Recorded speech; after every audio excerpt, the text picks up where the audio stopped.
मंदिर रीतिनीति और परंपरा अनुसार राम नवमी ठारू राम अभिषेक पर्यंत श्रीक्षेत्र में साहिजाता अनुष्ठित होता है।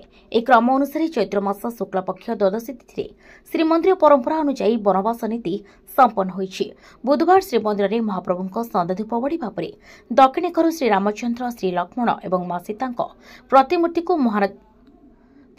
को महाजन सेवक भितर को विजय कर रत्न सिंहासन निकट को नहीं पालिया पूजा पंडा सामत महाप्रभु आज्ञामाल आनी श्रीराम लक्ष्मण और सीता को प्रदान करते। ठाकुर ठाकुराणी आज्ञामाल प्राप्त होगा पर महाजन सेवक ठाकुर को नहीं मुक्ति मंडप निकट पालिंकी विजय कराई। साहिजात नीति निमंते ठाकुर पालिंकी श्री जगन्नाथ बल्लभ को विजय करते।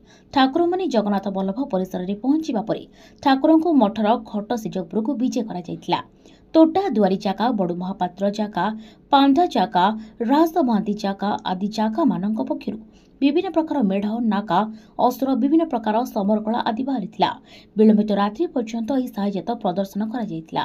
भगवत कोट निकट आठ साहिर मुरबी माने उपस्थित थे।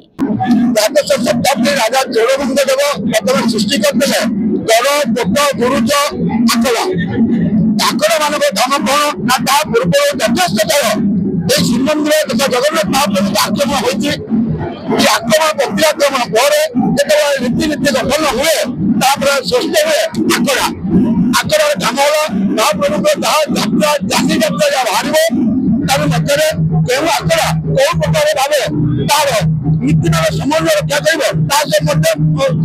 खंडा जाम श्रीमंदिर हूँ एक स्वतंत्र स्वतंत्र मध्य रीति जाति यात्रा पर्व पर्वाणी ये स्वतंत्र मध्य रामलीला एक विशिष्ट स्थान अधिकार करी रामलीला आम श्रीक्षेत्र तथा आम पुरी गोटे भाईचारा सृष्टि करता है।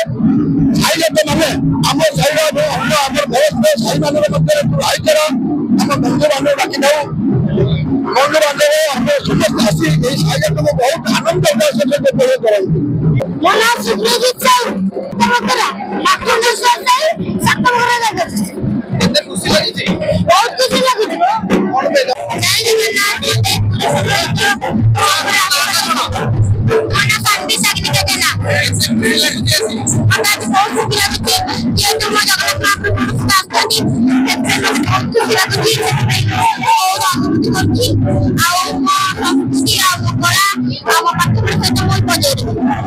पुरी प्रकाश कांदी रिपोर्ट HR TV ओडिया।